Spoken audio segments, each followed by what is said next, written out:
मनुष्यता के इतिहास में, आध्यात्मिक जगत में ऐसी श्रेष्ठ श्रेष्ठ घटना कभी भी घटी नहीं जो अष्टावक्र और जनक के बीच घटी। जनक ने एक ही प्रश्न पूछा, उसके बाद प्रश्न ही नहीं पूछा, अहोभाव से भर गए। और अष्टावक्र जैसा गुरु, जनक जैसा शिष्य, दोनों का कहीं मिलन हो तो ये सबसे श्रेष्ठ घटना घटने वाली है। जनक जो तैयार थे, कुछ कंफ्यूजन था, उनके साथ सत्य का अनुभव था, मगर उसका जांच नहीं हुआ था, उसकी परख नहीं हुई थी।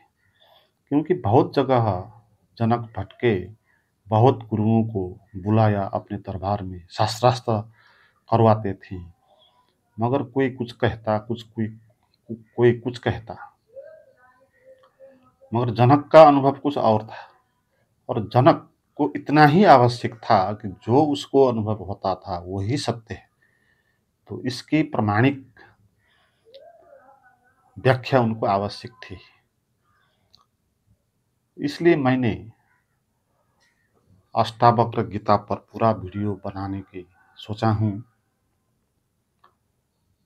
क्योंकि ये ऐसा शास्त्र है ज्ञान का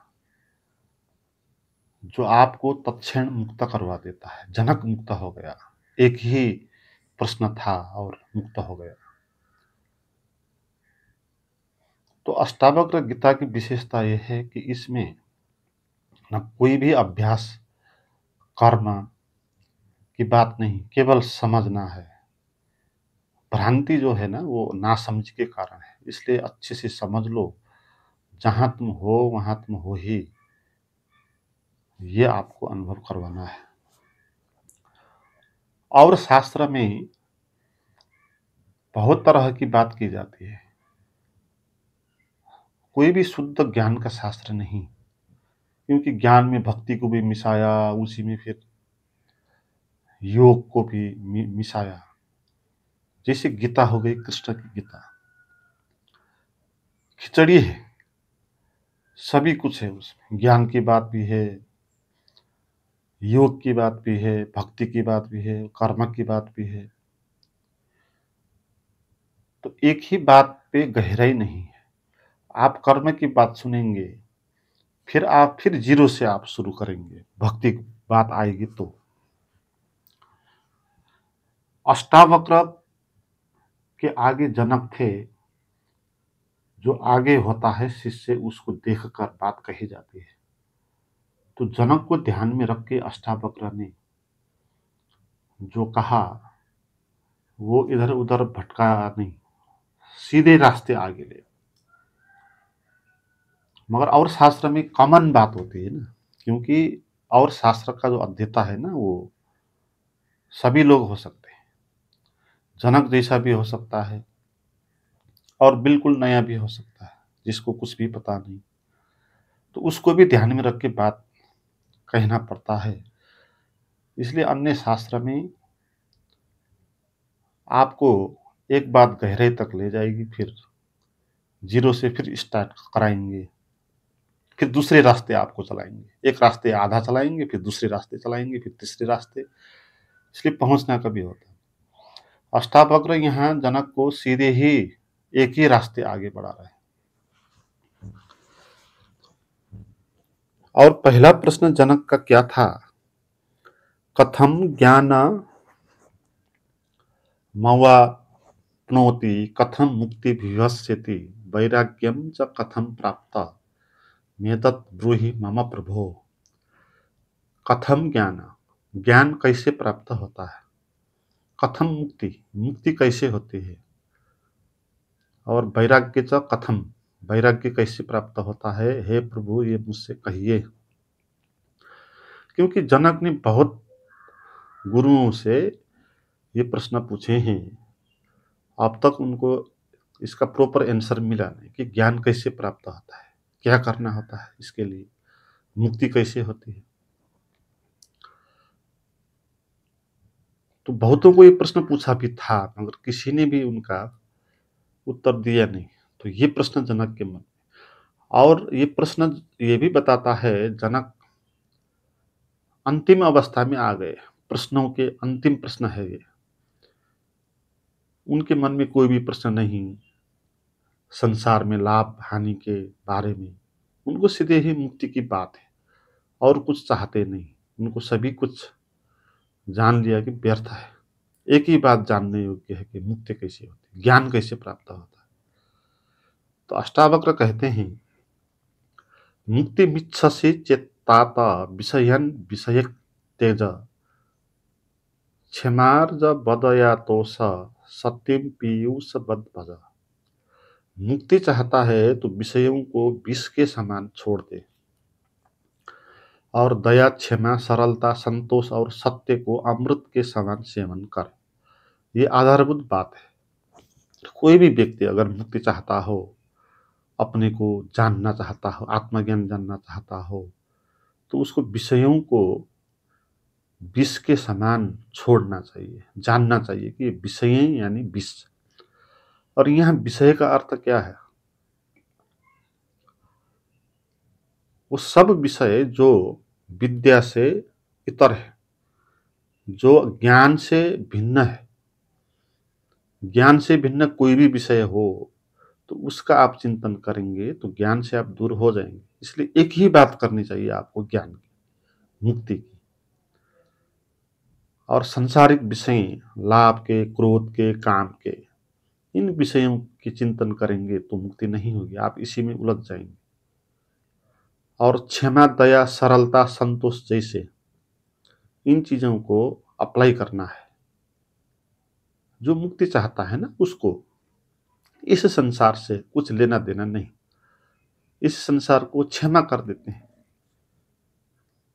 चलो भाई ये इनको छोड़ देते हैं, इनके प्रति रीस राग करेंगे तो फिर इसमें उलझ जाएंगे, इनसे मुक्त नहीं होंगे। तो इनको दया से, सरलता से इनको क्षमा कर देना चाहिए, तो ही आप उस गहरी आत्मज्ञान की तरफ आगे बढ़ सकते हैं। नहीं तो ये संसार आपको खींचता रहेगा। आगे कहते हैं अष्टावक्र, न पृथ्वी न जलम न गृणम वायुर्देव न भुवन ऐसाम साक्षीण मात्मानम चिद्रूपम विद्धि मुमुक्तये।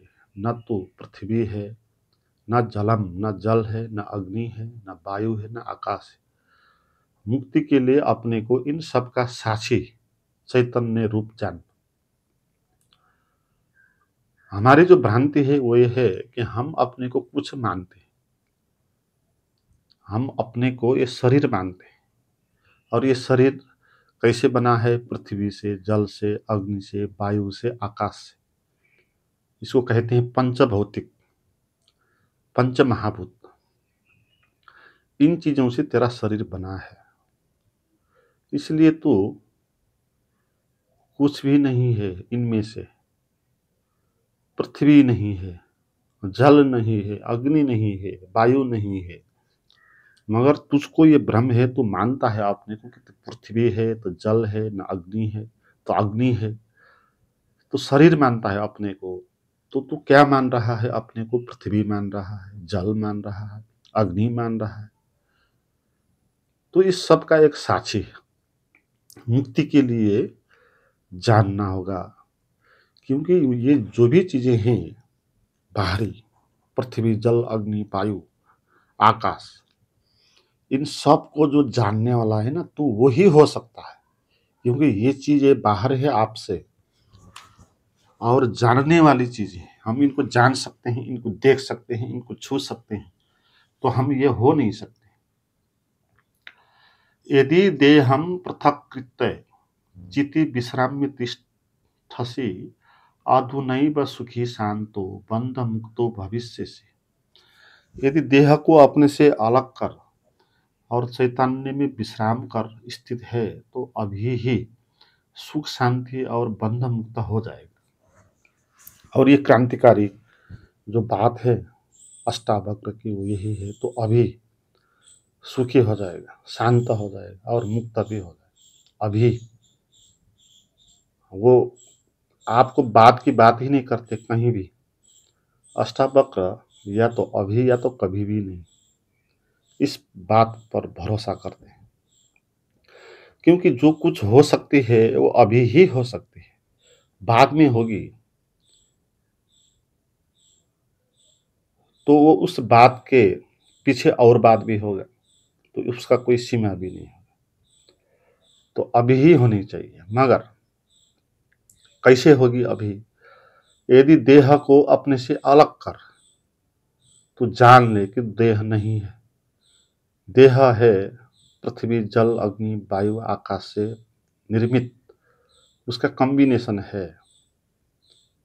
और इस देह से देखता है, सुनता है, चलता है, तो इसका अर्थ ये नहीं कि तू देह ही है।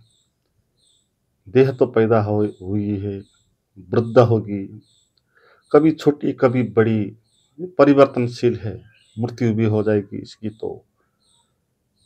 तो देह को अलग जानना चाहिए और चैतन्य में विश्राम होगा, तो फिर सुख शांति बंध मुक्त हो जाएगा। क्योंकि चैतन्य में विश्राम करने में ही सुख शांति है, और कोई सुख शांति नहीं, और कोई मुक्ति भी नहीं है। अपने चैतन्य में विश्राम करना वही मुक्ति है। और वो चैतन्य देह को मान रहा है कि मैं देह हूँ और उसी के साथ चिपक रहा है, इसलिए उसको बंधन हो रहा है। तो ये जानना चाहिए उसको, देह विषय है, भौतिक चीजों से निर्मित है, तो इस देह का दृष्टा है। न तुम विप्रादिको वर्णो नाश्रमी नाच्य गोचर असंगोसी निराकारो विश्व साक्षी सुखी भव। तू ब्राह्मण भी नहीं, तू किसी आश्रम वाला भी नहीं, न तो कुछ आंख जैसे इंद्रियों का विषय है, तू तो असंग है, निराकार है और विश्व का साक्षी है। ऐसा जानकर सुखी हो, विश्व साक्षी सुखी भव। इतना ही जानना है, सुखी हो जाएंगे आप। क्या जानना है? तू कोई वर्ण नहीं, ब्राह्मण, क्षत्रिय, वैश्य, हिंदू, मुसलमान, कोई भी। क्योंकि ये तो समाज ने उसको कहा कि तू ये है, और समाज अपने अंधविश्वास के कारण कहती है, और वो अपना अंधविश्वास तुझ में थोपर दी है। वो अपने को मानती है कि ब्राह्मण, क्षत्रिय, जाति, धर्म, आश्रम वाला, ये शरीर इस तरह मैं हूं, तो तू भी यही है। दूसरे तुझको कह देता है कि तू भी यही है, और इसलिए बंधन हो जाएगा। क्योंकि ये तू नहीं है, तू तो क्या है? असंग है, निराकार है, तेरा कोई भी संग नहीं। तो कोई ब्राह्मण, क्षेत्रीय या आश्रम वाला या कोई शरीर, इनके साथ तेरा कोई भी तादात्म्यता नहीं है, तो सबसे अलग है। और तेरा कोई आकार नहीं है, तो पूरा विश्व का एक साक्षी है। मगर अपने को ब्राह्मण, आश्रम वाला और ये शरीर, इंद्रिय सुख, ये मानने के कारण हम दुखी हो रहे हैं। क्योंकि इसके कारण हम असंग, जो हमारा स्वभाव है, वो नहीं पाते, वो नहीं हो पाते। हम चिपक जाते जात, धर्म, लिंग के, शरीर के उसमें। धर्माधर्मौ सुखम दुखम मानसानि न ते विभो न कर्तासि न भोक्तासि मुक्त एवासि सर्वदा। हे विभो, धर्म अधर्म, सुख और दुख ये मन के हैं। मानसानि तेरे लिए नहीं है। मानसानि न ते विभो, न कर्तासि न भोक्तासि, न तो कर्ता है न तो भोक्ता है। मुक्त एवासि सर्वदा, तू सदा मुक्त है। धर्म और अधर्म, सुख और दुख, ये दोनों मन के लिए है, तेरे लिए नहीं। इसलिए तू धर्म के बात पे भी चक्कर में भी मत आ, अधर्म के चक्कर में भी मत आ। असल में सुख दुख, लाभ हानि, धर्म अधर्म, पाप पुण्य, ये सब मन की व्याख्या है। मन व्याख्या करता है किसी चीज को, और उसको गलत मानता है तो उसको अधर्म मानेगा। किसी चीज को सही मानेगा तो उसको धर्म मान, तो उसकी व्याख्या है। किसी समाज में जिसको धर्म मानते हैं, दूसरे समाज में उसी चीज को अधर्म मानते हैं, क्योंकि मन के है ना, मन के यानी मान्यता के, व्याख्या के। तुझने माना है किसी चीज को, सुख और दुख भी ऐसे ही है, माना हुआ है। तो फूल को देख के सुखी हो जाते हो, मगर कांटे को देख के दुखी हो जाते हो। तेरी व्याख्या है, और व्याख्या सही कर लो तो एक फूल होने के लिए कांटे की भी आवश्यकता है। दोनों साथ में है, अलग नहीं है। मगर आप जो अलग नहीं है उसको दो भागों में बांटोगे और इसको एक को करोगे अच्छा, एक को कहोगे बुरा। तो ये मन की बात है ना। धर्म अधर्म की बात भी यही है, वो भी मन की ही व्याख्या। कोई व्याख्या करेगा मंदिर में जाने को धर्म, कोई व्याख्या करेगा नहीं मस्जिद में जाने को धर्म। क्रिश्चियनिटी कुछ और कहेगा, हिंदू कुछ और कहेगा। ये सब व्याख्याएं हैं, क्योंकि यहाँ न कुछ धर्म है न अधर्म है। ये मन की बात है। तू न करता है न भोगता है। अगर तू करता होता तो तू कहता कि धर्म ये है, अधर्म है, सुख ये है, दुख ये है। तू निर्णायक नहीं है ना। तू न भोगने वाला है न करने वाला है, वही कर रहा है। एक ही विश्व साक्षी जो है, उसी के द्वारा सब अपने आप ही हो रहा है। और तू इन चीजों को सही गलत कहता है, धर्म अधर्म कहता है, तो अपने को कर्ता बना लेता है, तो अपने को भोक्ता मान लेता है। तू भोग रहा है, दुख हो गया सुख हो गया, तो मानेगा कि मैं दुख भोग रहा हूं, मैं सुख भोग रहा हूं। क्यों मानेगा? क्योंकि उससे पहले तो व्याख्या करेगा कि ये सुख होता है, ये दुख होता है। तो जो कर्ता बनेगा उसको भोक्ता बनना ही पड़ेगा। जो मान लेगा किसी भी बात को, और उस बात को फिर भोगना भी पड़ेगा। मगर अगर मन की व्याख्या को बीच में मत लाओ, तो जो भी यहाँ है वो है, उसका कोई भी कर्ता नहीं, इसलिए उसका कोई भी भोक्ता नहीं। तू तो सर्वदा मुक्त है। एको दृष्टासि सर्वस्य मुक्त प्रायो असि सर्वदा, अयमेव हिते बंधो दृष्टारम पश्यसि तरम। तू एक सबका दृष्टा है और सदा ही मुक्त है। तेरा बंधन यही है कि तू अपने को छोड़कर दूसरे को दृष्टा देखता है। सबसे गहरा श्लोक है। तू सबका दृष्टा है और सदा ही मुक्त है, क्योंकि तू करता नहीं है, तू कर नहीं रहा है, तू केवल देख रहा है। चीजें ऐसी ऐसी हैं, तो उसको तू सही भी नहीं करोगे, कहोगे गलत भी नहीं कहोगे, तो तू उसका दृष्टा हो जाओगे, देखने वाला बस। और वो मुक्त भी हो जाएगा, दृष्टा, क्योंकि वो देखने वाला है ना, जो दिखाई पड़ रहा है उससे वो अलग हो जाएगा, इसलिए वो मुक्त है। मगर तेरा बंधन ये है कि तू अपने को छोड़कर दूसरे को दृष्टा देखता है। तो हमारा जो बंधन है वो क्या है? हम अपने को दृष्टा देखते नहीं कभी। हम अपने को तो एक मन के रूप में, मैं के रूप में देखते हैं, और उसी मैं को मानते हैं। यही दृष्टा है, ये बंधन है। अपने को छोड़कर दूसरे को दृष्टा देखना। तेरा जो स्वभाव है अंतरतम, वो दृष्टा है। मगर तू किसको दृष्टा मानता है? मन को दृष्टा मानता है, शरीर को दृष्टा मानता है, शास्त्रों को दृष्टा मानता है, अन्य को दृष्टा मानता है। दृष्टा का अर्थ है देखने वाला। देखने वाला वो होगा जो दृश्य को देख पाएगा। तो दृश्य को कौन देख पाएगा? और जहां तक दृश्य होंगे वहां तक दृष्टा उससे अलग हो जाएगा। इसलिए तेरे अलावा कोई भी दृष्टा यहाँ हो नहीं सकता, क्योंकि अंतिम में तू ही है। तुझने बाहर देखा किसी एक जानवर को, तेरे आँख ने देखा, तो आँख हो गया दृष्टा। तू मानता है कि आँख ने देखा तो आँख दृष्टा है, मगर आँख क्या देखेगी? आँख के भीतर से कोई और देखता है ना।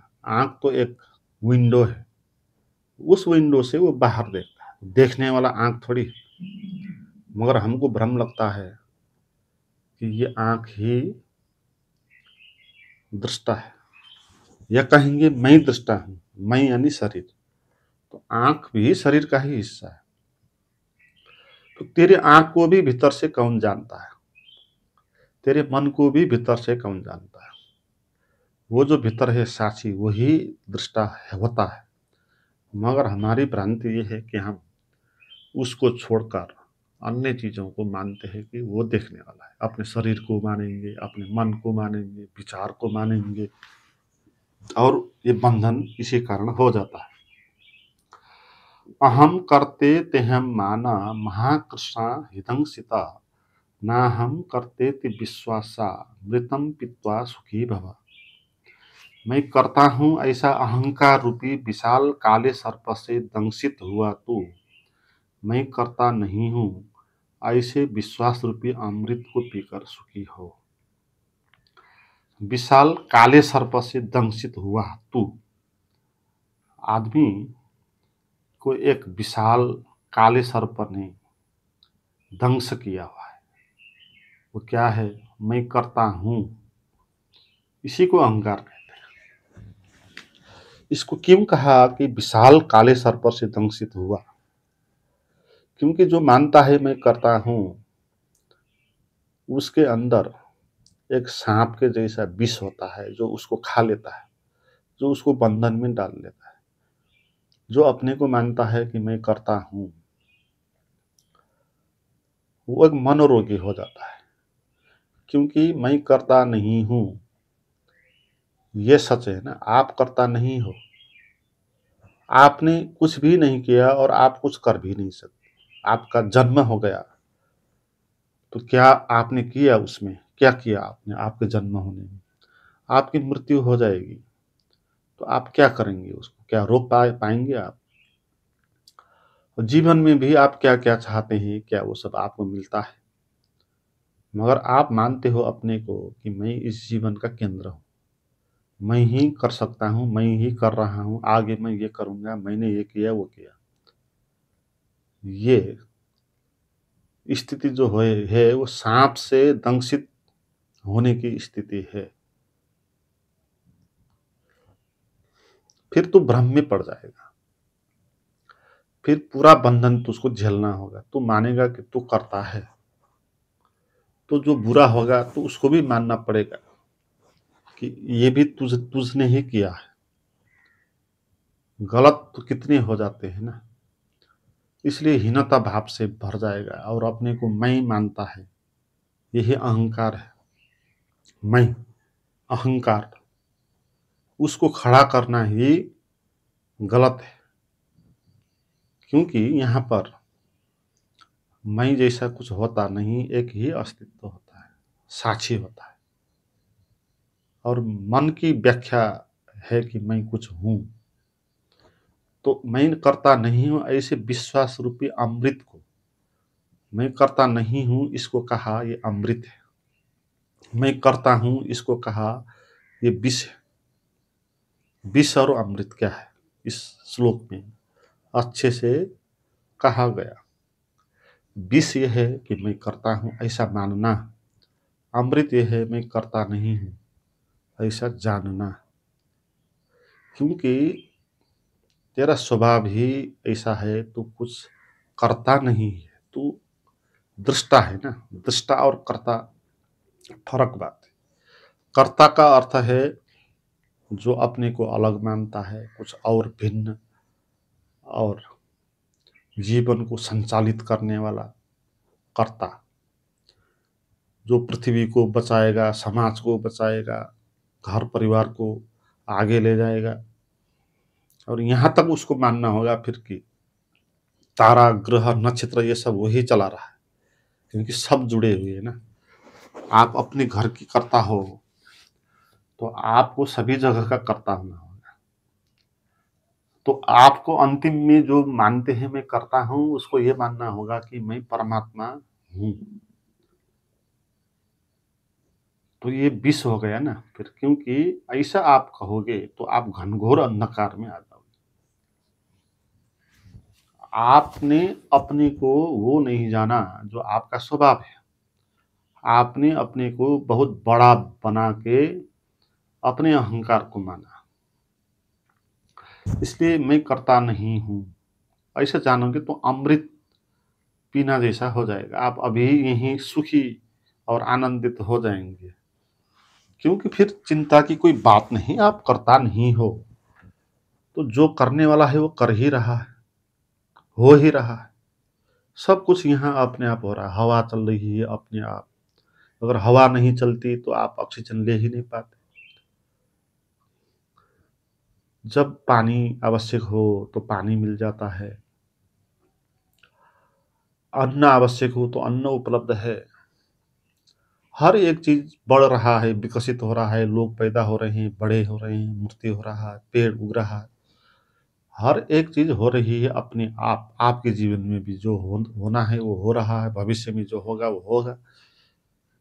तो आप बीच से हट जाएंगे ना, आप एकदम से आराम में आ जाएंगे, क्योंकि आप जो होगा वो जानेंगे कि वो अस्तित्व के कारण ही होगा, और अस्तित्व ही करेगा जो करेगा। एको विशुद्ध बोधो हम मिति निश्चय बहिना प्रज्वाल्या ज्ञान गहनम बीत शोक सुखी बाबा। एको विशुद्ध बोध हो, मैं एक विशुद्ध बोध हूँ। ऐसी निश्चय रूपी अग्नि से गहन अज्ञान को जलाकर तो शोक रहित हुआ सुखी हो। विशुद्ध बोध हूँ। विशुद्ध का अर्थ होता है जो 100% है, जिसमें कोई मिसावट नहीं। जैसे सोना 100% होता है ना, इसलिए उसका मूल्य है। दूसरी चीज कोई उसमें जुड़ी हुई नहीं। तो हम जो हैं वो क्या है, वो विशुद्ध है। वो 100% स्वयं है, दूसरे से मिला हुआ नहीं। तो ऐसा बोध हूँ।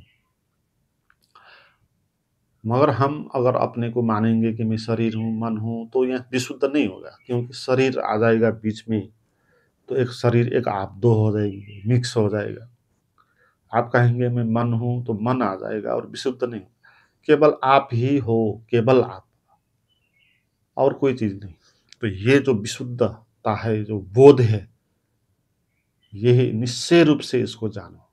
और ये अग्नि के समान है, आपके अज्ञान को ये जला देगी, और तो एकदम से शोक रहित हुआ सुखी हो जाएगा। यत्र विश्वमिदं भाति कल्पितं रज्जु सर्पवत् आनंद परमानंद सबोधस्त्वं सुखी भव, सुखम भव। यह विश्व सर्प रस्सी में सर्प के समान भासता है। यही आनंद परमानंद रूपी बोध है। अतः तो सुख पूर्वक विचार कर। बहुत गहन बात है। भ्रांति का कारण यहाँ दिखाया। यह विश्व रस्सी में सांप के समान भासता है। यह विश्व ऐसा नहीं जैसे ये दिखाई पड़ता है, ये कुछ और है। मगर हम अपने मन के कारण, मन की व्याख्याओं के कारण हम इसको कुछ और देख लेते हैं। जैसे रस्सी पड़ी हुई है, आप उसको सांप देख लेते हो अपने मन की व्याख्या के कारण, क्योंकि आपके मन ने पहले भी सांप को देखा है। और सांप कैसे हमको डस सकता है ये भी हमको देखा है। घबराहट इसके कारण, सांप के साथ भय भी मिल गया। तो जब भी आपको सांप दिखाई पड़ेगा, साथ में भय भी आ जाएगा, एसोसिएट हो जाएगा, भास जाएगा ना वो सांप में भय।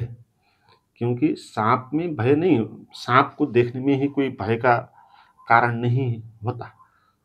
और 90% सांप में तो विष भी नहीं होते। और सांप आपको डसता कभी भी नहीं, खुद ही आके आप उसके सामने जाते हो, उसको हानि पहुंचाते हो, तो वो डस लेगा। इसलिए सांप को देखने के कारण भय होने की कोई आवश्यकता नहीं। मगर आपने देखा है, सुना है कि सांप अगर डस लेगा तो आदमी की मृत्यु हो जाएगी। इसलिए सांप देखने में ही भय भी आ जाता है। और कोई रस्सी देखेंगे आप, सांप जैसे आकार की कोई भी वस्तु देखेंगे, आप उसके साथ फिर एसोसिएट कर देंगे सांप का, है ना।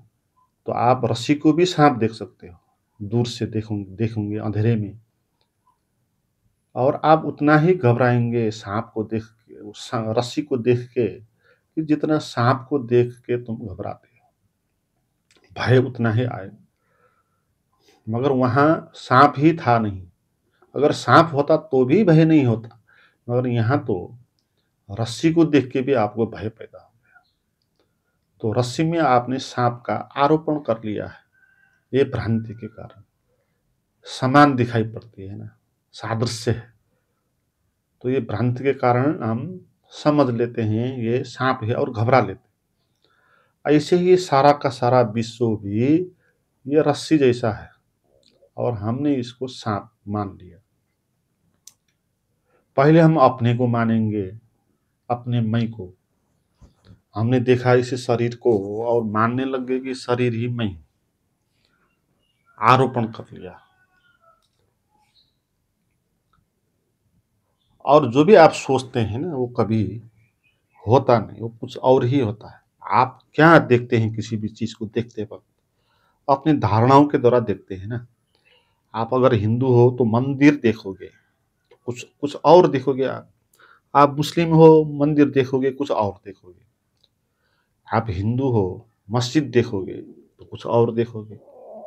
आप मुस्लिम हो, मंदिर देखोगे, कुछ और देखोगे। तो यही है रस्सी में सांप को देखना, जो वहां नहीं है उससे कुछ और भिन्न देखना। और देखना कहाँ से आएगा, वो व्याख्या के कारण आएगा, मान्यता के कारण। तो इसी तरह हम जो जो जैसा नहीं है उसको और देखते हैं, जहां भी, अपने को भी दूसरे को भी। अपने को देखेंगे जिस तरह, उसी दृष्टि से दूसरे को भी देखेंगे। हम अगर चोर हैं तो दूसरे को भी देखेंगे कि वो भी चोर है। तो हमारी धारणा ही काम करेगी ना कहीं।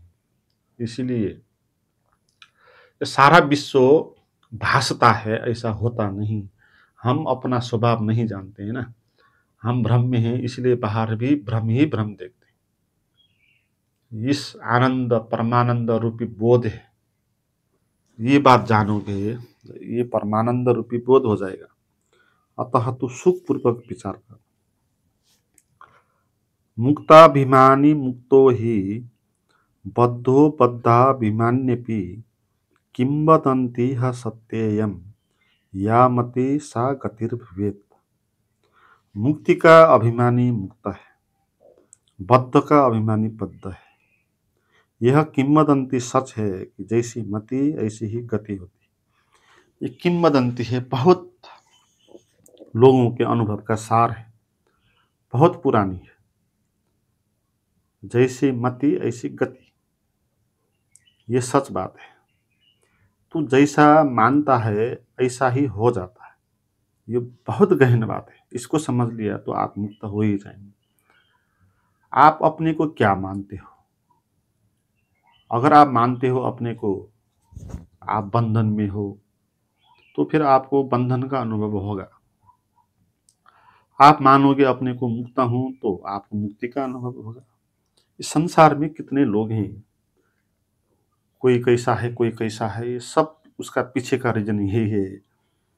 जैसी मति ऐसी गति। जो जैसा सोच रखेगा ना, वो ऐसा ही हो जाएगा।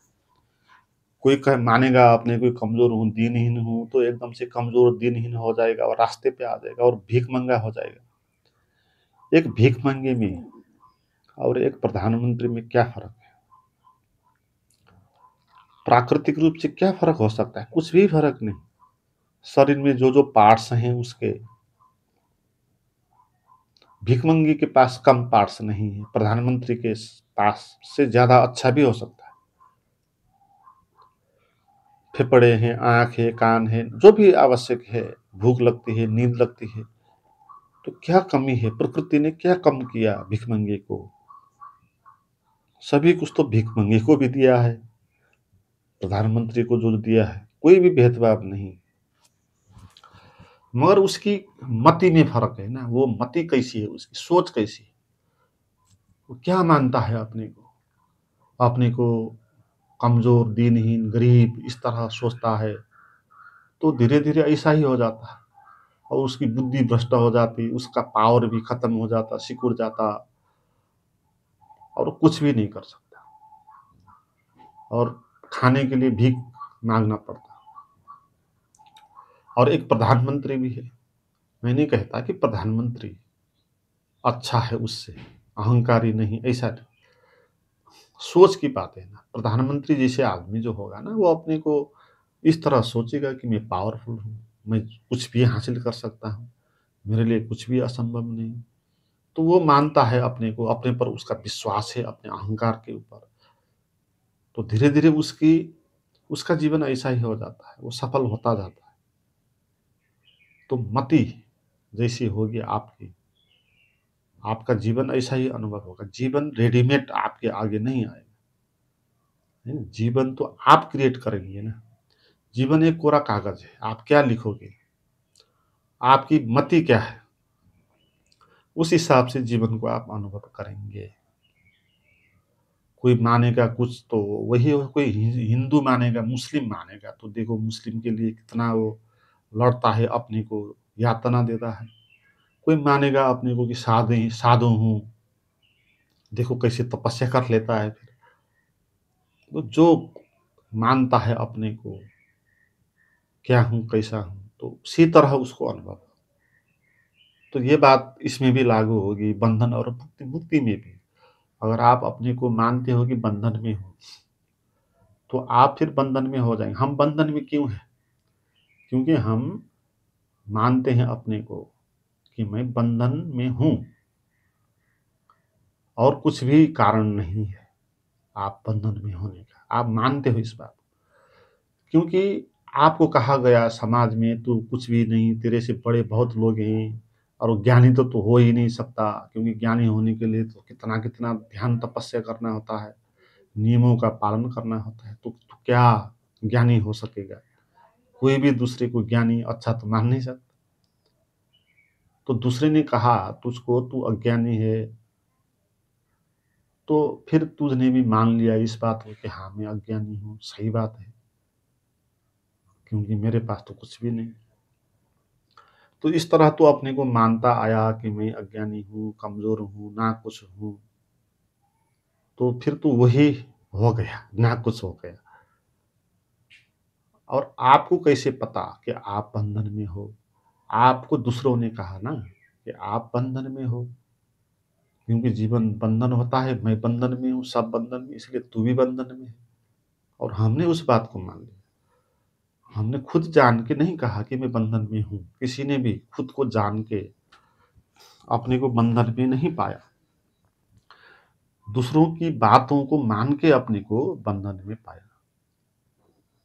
और तू ये भी मान सकता है अपने को कि तू मुक्त है, क्योंकि तू अपने को बंधन मान सकता है तो मुक्त हूँ ये भी मान सकता है, क्योंकि सब मति की बातें हैं ना। आप कुछ एक सोचते हो तो दूसरे भी सोच सकते हैं। एक सोच आपको प्रधानमंत्री बना सकती है, एक सोच आपको भिखमंगा बना सकती है, एक सोच आपको बंधन में डाल सकती है, एक सोच आपको मुक्ति में डाल सकती है। तो तू अपने को मान ले कि मुक्त हूं, तो तू मुक्त हो जाएगा। आत्मा साचो विभुर पूर्ण, एको मुक्तश्चित क्रिये, असंगो निस्पृह शांतो भ्रमात् संसार वानिव। आत्मा साक्षी है, व्यापक है, पूर्ण है, एक है, मुक्त है, चैतन्य रूप है, क्रिया रहित है, असंग है, निस्पृह है, शांत है। यह भ्रम से संसारी जैसा भासता है। हमारी जो आत्मा है उसका स्वभाव क्या है? पूर्ण है, साक्षी है, देखने वाली है, दृष्टा है, दृश्य नहीं, चैतन्य है, असंग है, किसी के साथ चिपकी हुई नहीं, निष्प्रह है, निराकार है। मगर ये क्यों लगता है ऐसा बंधन जैसा? हम अपने को क्यों मानते हैं कि पीड़ा और दुख परेशानी में, यह भ्रम के कारण है। हमने अपने को जो हम हैं वो जाना नहीं, जो कहा गया उसको माना। हम क्या हैं? साक्षी है, व्यापक है, पूर्ण है, मुक्त है। मगर सोसाइटी ने हमको क्या सिखाया? तू कमजोर है, दीनहीन है, पापी है, अधर्मी है, ना कुछ है, ये तुमको कहा और आपने अपने को ये मान लिया, तो यह भ्रम हो गया, संसार जैसा भास गया। आप आपका स्वभाव जो साक्षी है, जो आनंदित है, चैतन्य है, वो भी बंधन जैसा अनुभव होने लगा, है ना। कूटस्थम बोधमद्वैत मात्मानं परिभावये आभासोऽहं भ्रमं मुक्त्वा भापम बाह्ये मंथार। मैं आभास रूप हूँ, ऐसे भ्रम को एवं बाहर भीतर के भाव को छोड़कर तो कूटस्थ बोध रूप एवं अद्वैत आत्मा का विचार कर। तो उसको विचार कर, उसको जान, जो तेरा स्वभाव है। उसको विचार मत कर, उसको मत मान जो कहा गया है, जो तू अपने को मानता आया है कि मैं बंधन में हूँ, मैं शरीर हूँ, मैं परेशान हूँ। तो इन बातों को तू छोड़ दे।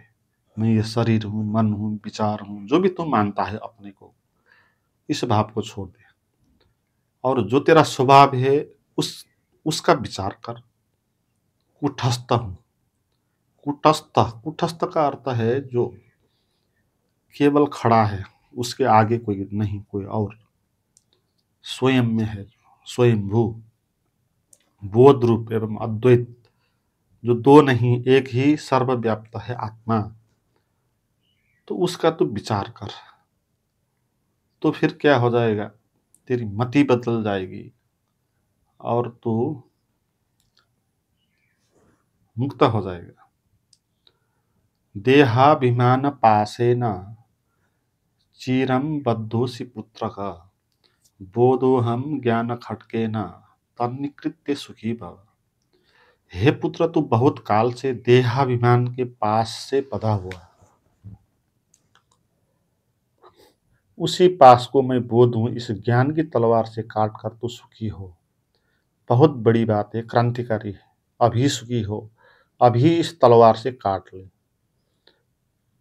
तलवार क्या है? ज्ञान का तलवार। ज्ञान एक तलवार है अज्ञान के लिए। जो चीज जिस कारणों से पैदा होती है ना, उसी कारणों से वो कटती भी है। ये बंधन हमको अज्ञान से निर्मित हुआ, तो फिर ज्ञान इसको काटेगा और कोई भी चीज नहीं इसको नहीं काटेगी। और वो अज्ञान क्या है? वो बंधन क्या है? बहुत काल से देहाभिमान, मैं देह हूं, इसके पास में हम बधे हुए हैं। जैसे अभी हमने कहा कि हम अपने को क्या मानते हैं, हमारी मति क्या होती है, दूसरों ने हमको क्या कहा, तू ये कमजोर है, शरीर है, दलित है, ब्राह्मण है, हिंदू है। तो सार में तू देह है और देह तेरा जैसा है तो उसी तरह का है। क्योंकि तू अगर देह है तो तेरा देह अगर छोटा होगा तो फिर छोटा हो जाएगा। इसलिए जिन लोगों का देह छोटा होता है ना, शरीर पुटके हो जाते हैं, तो वो हीनता बोध से भर जाते हैं। वो छोटे हैं, अपने को मान लेते, क्योंकि शरीर में ही हूँ और शरीर तो छोटा है। फिर तो बड़े आदमी के आगे तो ये फिर हीनता बोध पैदा कर देगा। तेरा देह लंबा है, सुंदर है, तू मानेगा कि मैं सुंदर हूँ और तो आत्मरति में पड़ जाएगा। जिसका शरीर सुंदर होता है ना, वो कैसे भ्रम में पड़ जाते हैं, आत्मरति में पड़ जाते हैं। वो अपने को मानने लगते हैं मुझ जैसा सुंदर कुछ भी नहीं। खुद को ही खुद को मान के प्रसन्न होंगे, मगर बंधन में पड़े रहेंगे देह के। मगर देह की जो सुंदरता है ना, वो तो सदा नहीं रहेगी। आप अभी सुंदर दिखाई पड़ो, कुछ साल बाद तो आपका देह बुढ़ा हो जाएगा, तो फिर सुंदर नहीं रहेगा। तो अभी भी आपको अपने देह को सुंदर बनाने के लिए कितना करना पड़ता है, श्रृंगार करना पड़ता है। तो जो अपने को मानता है कि देह हूँ वो श्रृंगार करेगा, क्योंकि देह जितना सुंदर होगा वो भी उतना ही सुंदर माना जाएगा। मगर बाहर से देह को सुंदर करके क्या होगा? भीतर से तो तुमको पता है कि तुम्हारा देह कैसा है, तुम्हारे शरीर के भीतर क्या क्या है। मल मूत्र से हड्डी मांस मंजा राल मानसिक बेचैनी, देखो तुम्हारे देह के भीतर क्या क्या है। अगर तू देह है तो फिर तू भी मल मूत्र ही हो जाएगा। मगर देहाभिमान के पास से हम बधे हुए हैं, बहुत काल से, बहुत लंबा है, इसलिए मुश्किल है पाना। मगर अज्ञान जितना भी पुराना क्यों ना हो, ज्ञान की तलवार उससे उसको तत्क्षण काट सकती है। जैसे अंधेरा कितना पुराना क्यों ना हो, तो पुराना अंधकार है तो उसको हटाने के लिए प्रकाश को कुछ संघर्ष करना नहीं पड़ेगा, प्रकाश आते ही वो दूर हो जाएगा। ऐसे ही है, ये अज्ञान कितना ही पुराना क्यों ना हो, ज्ञान जब आएगा तो इस तरह काट देगा उस अज्ञान को तलवार की तरह। और वो ज्ञान क्या है? मैं बोध हूँ, मैं देह नहीं हूँ, देह तो मेरा आवरण है। देह तो कभी बुढ़ा होगा, कभी जवान था, कभी बच्चा था, तो मैं कैसे देह हो सकता हूँ? इस बात को जान ले। और मैं तो बोध हूँ, इस देह को जानने वाला हूँ। मैं ये देह नहीं, इस देह को जानने वाला हूँ। क्योंकि मैंने देखा कि कभी ये देह छोटी थी जब मैं बच्चा था, कभी बड़ी हो गई, फिर वृद्ध हो जाएंगे तो छोटी हो जाएगी। और इस देह के अंदर क्या क्या चलता है, मन में विचार कितने चलते हैं, बीमारियां कैसे पैदा होती है, ये सब मैं देखता हूँ। तो मैं दृश्य कैसे हो सकता हूँ? मैं तो इसमें क्या हो रहा है इसको जानने वाला हूँ ना। तो मैं बोध हूँ ये जानो, तो फिर मैं देह हूँ ये बात आपकी हट जाएगी। निसंगो निष्क्रियोसी त्वं प्रकाशो निरंजना अयमेव हिते बंधा समाधि मनुष्तिष्ठते। तो असंग है, क्रिया रहित है, स्वयं प्रकाश है और निरंजन है। बंधन यही है कि समाधि के लिए अनुष्ठान करता है। और ये और ज्यादा क्रांतिकारी श्लोक आ गया। तेरा बंधन ये है कि तू समाधि के लिए अनुष्ठान करता है, समाधि के लिए, ज्ञान के लिए, आत्मज्ञान के लिए तू तू अनुष्ठान करता है, मंत्र जप करता है, ध्यान लगाता है, उपवास करता है, न जाने क्या क्या क्या क्या करता है। वो सब अनुष्ठान, एक ही शब्द में वो सब आ गया। चाहे तू प्राणायाम कर ले, चाहे तू निराहार बैठ ले, चाहे तू किसी मंदिर में जा, किसी गुरुओं के पास जा, ये सब अनुष्ठान है। तो ज्ञान के लिए कुछ करता है, कुछ उपाय करता है, यही बंधन है। क्यों? क्योंकि तेरा तो स्वभाव असंग है ना, क्रिया रहित है। तेरा स्वभाव क्रिया रहित है तो, और उसको जानने के लिए क्रिया कर रहा है, तो कैसे होगा? तो असंग है और उसको जानने के लिए किसी के साथ संग कर रहा है, ध्यान का संग कर रहा है, शास्त्रों का संग, गुरुओं का संग कर रहा है। मगर तेरा स्वभाव तो असंग है, स्वयं प्रकाश है, तेरे भीतर से ही प्रकाश आएगा। तू प्रकाश ही है, तो फिर तू अनुष्ठान करता है और निरंजन है, कोई भी अंजन नहीं, तेरे में कोई खोट नहीं, कोई दोष नहीं, तो शुद्ध है। तो इस बात को जान लेना। मगर तू समाधि के लिए, आनंद के लिए कुछ करता है, अनुष्ठान इत्यादि, तो ये बंधन में पड़ जाएगा, क्योंकि तू विपरीत दिशा में चला जाएगा ना। तेरा जो स्वभाव है वो असंग होगा तो अनुष्ठान में संग में चला जाएगा।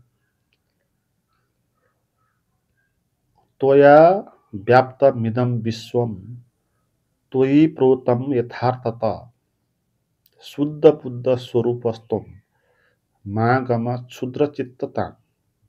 यह संसार तुझ में व्याप्त है, तुझी में पिरोया है, यथार्थ तू चैतन्य स्वरूप है, अतः क्षुद्र चित्त को मत प्राप्त हो। क्षुद्र चित्त, चित्त हम अपने को क्षुद्र मानते हैं। अहंकार अपने को कितना ही बड़ा मान ले, मगर वो भीतर भीतर पता है उसको वो क्षुद्र है।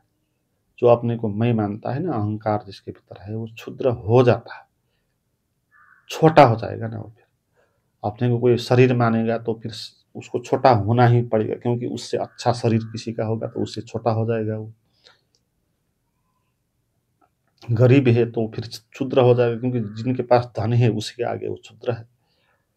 तो जो अपने को शरीर मानेगा, संसार मानेगा, अहंकार जिसके पास होगा, वो क्षुद्र हो जाएगा। मगर तू इतना बड़ा है, अहंकार को अगर तू छोड़ दे, सच को जान ले, तो सच में तू इतना बड़ा है कि सारा संसार, सारा ब्रह्मांड जितना बड़ा है तू भी इतना ही बड़ा है। तो इतना बड़ा है तू, तो अपने को तू मैं मान के इतना छोटा हो जाता है। ये संसार तुझी में व्याप्त है, तुझी में पिरोया है। ये संसार, ये ब्रह्म हमारे भीतर भी है, बाहर भी है, हम इसी में जीते हैं। जैसे मछली सागर में होती है, पानी उसके भीतर भी होता है, बाहर भी होता है, चारों तरफ वो पानी ही पानी होता है। मछली अलग नहीं है सागर से, उसी से जुड़ी हुई है। हम भी परमात्मा से जुड़े हुए हैं। तो जितना बड़ा परमात्मा है ना, जितना व्यापक वो है, हम भी उतना ही व्यापक है। निरपेक्षो निर्विकारो निर्भर शीतलाशय अगाध बुद्धि रक्षुब्धो भवचिन मात्र पासन। तो निरपेक्ष, निर्विकार, स्वनिर्भर है, शांति और मुक्ति का स्थान है, अगाध बुद्धि रूप है, लोभ शून्य है, यह चैतन्य मात्रा में निष्ठा वाला हो। यहाँ स्वभाव के बारे में बता रहा है कि तेरा स्वभाव निरपेक्ष है। इसका अर्थ है कि दूसरे के साथ निर्भर नहीं, अकेला खड़ा, जिसका कोई आकार नहीं, स्वनिर्भर है ना? शांति और मुक्ति है। स्वनिर्भर जो होगा वो शांत होगा ही, क्योंकि दूसरे पर जो निर्भर होगा वो कैसे शांत हो सकता है? जिसका आनंद दूसरे से आता है वो मुक्त भी कैसे हो सकता है? क्योंकि दूसरा नाचा है। तो हमारा स्वभाव स्वनिर्भर होता है, दूसरों से निर्भर नहीं। बुद्धि रूप, लोभ क्षोभ शून्य है। हमारा स्वभाव क्षोभ शून्य है, वहां कोई भी तृष्णा नहीं, कोई भी अतृप्ति नहीं। साकार मनत्रिम विद्धि निराकारम तो निश्चलम एतत्तत्वोपदेशेन न पुनर्भव संभव। साकार को मिथ्या जान, निराकार को निश्चल जान। इस तत्व के उपदेश से संसार में पुनः उत्पत्ति नहीं होती, तो संसार में फिर पुनः नहीं फंसेगा। इस बात को जान ले कि साकार मिथ्या है, निराकार ही ज्ञान है। जो भी दिखाई पड़ता है, जिसका भी आकार होता है, पदार्थ जड़, वो मिथ्या है, वो दिखाई पड़ता है ऐसा, जैसे रस्सी में सांप की भांति। मगर निराकार सच होता है। निराकार का अर्थ होता है जो आकाश जैसा है, सर्वव्याप्त, हर एक साकार के भीतर बाहर वही निराकार छिपा हुआ होता है। मगर हमको निराकार दिखाई नहीं पड़ता, हमको साकार दिखाई पड़ता। हम एक पेड़ को देखेंगे तो पेड़ का आकार हमको दिखाई पड़ेगा, मगर पेड़ के भीतर जो आकाश है ना, आकाश तो हर जगह है। तो पेड़ के भीतर भी आकाश है, पत्ते पत्ते के भीतर भी आकाश है, मगर वो आकाश हम देख नहीं पाते। और वो आकाश का कोई आकार नहीं है, वो पेड़ को छेद के आगे चल के दूसरे पेड़ में भी पहुंचता है, उससे आगे जाके तीसरे पेड़ में। तो सभी पेड़ों के, जानवरों के, आदमियों के भीतर एक ही आकाश है, उसका कोई आकार नहीं है। भीतर से सभी को उसी ने संभाल के रखा है। मगर हमको आकार को देखने के कारण मिथ्या ज्ञान हो जाता है। वो दिखाई नहीं पड़ता, तो सूक्ष्म है। जो बाहर का रूप, नाम और रूप जो हमको दिखाई पड़ता है ना, तो उसी में हमारा ज्ञान समाप्त हो जाता है।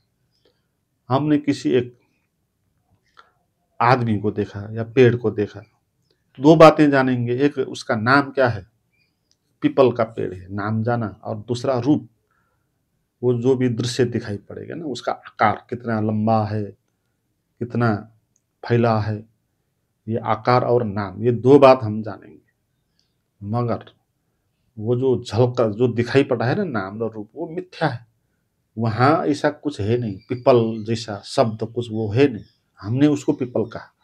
और संसार में कितनी भाषाएं हैं, सब भाषा में पीपल के लिए अलग अलग कहेंगे, इसलिए पीपल पीपल नहीं है। पीपल जो दृश्य दिखाई पड़ा ना बाहर का, वो तो बाहर का एक रूप है, भीतर से पेड़ क्या है, अंतरतम से वो चीज दिखाई नहीं पड़े। तो वो चीज जो निराकार है ना, वो ही असली पेड़ का होना होता है। इसलिए साकार को मत जान सच, निराकार को जान के सच। यथैवा दर्श मध्यस्थे रूपे अंत परितस्तुष तथैवास्मिन् शरीरेन्त परित परमेश्वर। जिस तरह दर्पण अपने में प्रतिबिंबित रूप के भीतर और बाहर स्थित है, उसी प्रकार परमात्मा इस शरीर के भीतर और बाहर स्थित है। जो अभी मैंने आपको कहा ना, वो इसी श्लोक में आ गया। जैसे अभी मैंने आपको कहा कि हर पेड़ के भीतर आकाश है, और वो आकाश उस पेड़ को छेद के आगे दूसरे पेड़ के भीतर भी प्रवेश कर गया, और वो आकाश सभी जगह फैला हुआ है। तो जिस तरह दर्पण अपने में प्रतिबिंबित रूप के भीतर और बाहर स्थित है, जैसे एक आईना होता है, उसमें कोई प्रतिबिंब आ गया, कोई रूप आ गया, तो उस रूप के भीतर और बाहर दर्पण होगा, क्योंकि दर्पण में ही वो झलका है ना। जो भी प्रतिबिंब है ना, ये सब प्रतिबिंब है, ये पेड़ एक प्रतिबिंब है, और जो दर्पण है ना, वो परमात्मा है, वो सागर है, और ये सब झलक रहा है यहाँ। ये संसार एक दर्पण जैसा है, यहाँ आपको दिखाई पड़ रहा है, कहीं पेड़, कहीं आदमी, कहीं जानवर, और आपको लगता है कि अलग है अलग है, मगर वो ऐसा ही इतना ही सच है जैसे दर्पण में कोई प्रतिबिंब दिखाई पड़ रहा है, वो सच नहीं है, केवल उसका नाम और रूप। मगर जो परमात्मा है वो दर्पण जैसा है, वो किसी के भीतर आता नहीं, वो झलका देता है। दर्पण का काम है जो भी उसके सामने आता है उसको दिखा देता है, मगर दर्पण किसी के अंदर प्रवेश नहीं करता। दर्पण के आगे आप गंदगी लेके आओ तो दर्पण दिखा देगा कि गंदगी का दृश्य, मगर दर्पण के अंदर गंदगी प्रवेश नहीं करेगी। दर्पण शुद्ध साफ ही रहेगा, जहां भी आप दर्पण को रखो। तो परमात्मा इसी तरह होता है, हमारा जो बोध साक्षी है ना, वो इसी तरह होता है। उसके आगे हर एक चीज झलकती है, मगर वो किसी चीज के अंदर नहीं जाता। ये शरीर हमारा झलकता है, उसी के आगे ये मन हमारा झलकता है, मगर वो साक्षी इस शरीर के प्रवेश नहीं करता, इस मन में प्रवेश नहीं करता, इसको दिखा देता है, मगर वो देखने वाला होता है ना, इसलिए वो सर्वथा अलग होता है। उपदेश से संसार में पुनः उत्पत्ति नहीं होती, इस तत्व के उपदेश से, ये बात जानने से फिर तुमको संसार में पैदा होना नहीं, संसार में फंसना नहीं होगा। तो यहाँ पर उत्पत्ति नहीं होने का कारण ये नहीं कि अगले ना तेरा जन्म ही नहीं होगा कभी, ऐसा नहीं। तू सदा रहेगा, किस तरह रहेगा, साक्षी रूप में रहेगा, तो फिर संसार में तू उलझेगा नहीं, तो सदा संसार से अलग होगा। पैदा होगा कि नहीं होगा ये तू जान, मगर तू पैदा होगा तो भी तू अलग रहेगा, नहीं होगा तो भी तू अलग रहेगा, तो अपने निराकार रूप में स्थित होगा। एकम सर्वगतम व्योम बहिरंतर्यथा घटे नित्यम निरंतरम ब्रह्म सर्वभूत गणे तथा। जिस प्रकार सर्वव्यापी एक आकाश घट के भीतर और बाहर स्थित है, उसी तरह नित्य और निरंतर ब्रह्म सब भूतों में स्थित है। यह बात और क्लियर कर दी गई, तेरे स्वभाव कैसा है जो अभी बता रहे थे। तू साक्षी है, सर्वव्याप्त है, आकाश समान है, सभी तरह व्याप्त। जैसे एक घट के भीतर भी आकाश होता है और बाहर भी होता है, हम किसी भी वस्तु को देखते हैं तो हमको अलग दिखाई पड़ता है, भिन्न, मगर वो भिन्न नहीं होता क्योंकि वो आकाश से जुड़ा हुआ होता है। उसके भीतर भी आकाश होता है, बाहर भी होता है। उसके भीतर 2 आकाश नहीं होता, ये भीतर का आकाश और ये बाहर का, ऐसा नहीं।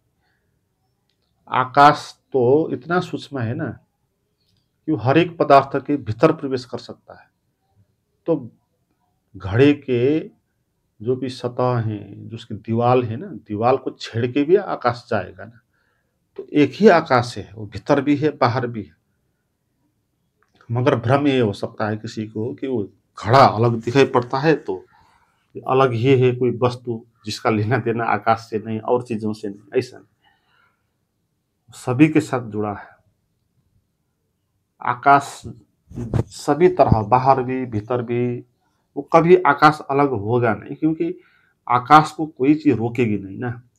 आकाश इतनी सूक्ष्म चीजें हैं, तो आकाश को रोकने के लिए कोई भी पदार्थ सक्षम नहीं है। वो पदार्थ के भीतर भी प्रवेश कर रहे। जैसे लाइट होता है ना, तो लाइट एक कांच के भीतर और बाहर दोनों में प्रवेश कर जाता है, मगर अन्य वस्तु के भीतर प्रवेश कर नहीं सकता है। जो प्रकाशित करने वाली चीजें हैं उसी के अंदर प्रवेश करेगा। जैसे एक्सरे होते हैं ना, तो वो हमारे शरीर के अंदर प्रवेश कर सकता है, उसकी किरणें है, त्वचा के अंदर, हड्डी के भीतर भी जा सकती है। लाइट इस तरह जा नहीं सकता।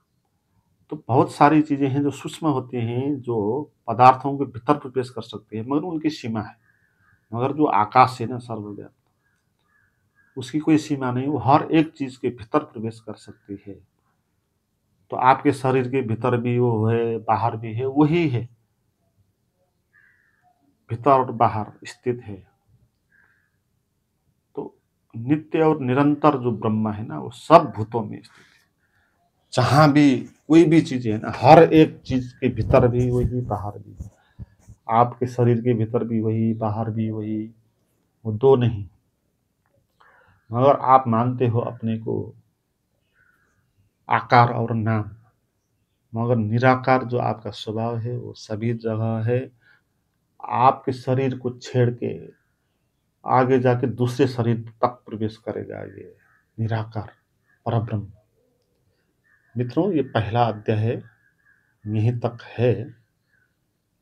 अगला वीडियो हम दूसरे अध्याय में बनाएंगे। तो आज के लिए इतना ही। तो दूसरे अध्याय को भी सुनने के लिए अगर आप जुड़े हुए नहीं हो चैनल में, तो चैनल में सब्सक्राइब करके जुड़े ताकि आगे दूसरा वीडियो भी आप प्राप्त हो सके। और मेरे साथ आप जुड़ना चाहते हैं, ध्यान साधना, सत्संग इत्यादि में शामिल होना चाहते हैं, तो उसके लिए भी वीडियो के डिस्क्रिप्शन में जानकारी दी गई है, उसको जाएं और देखें।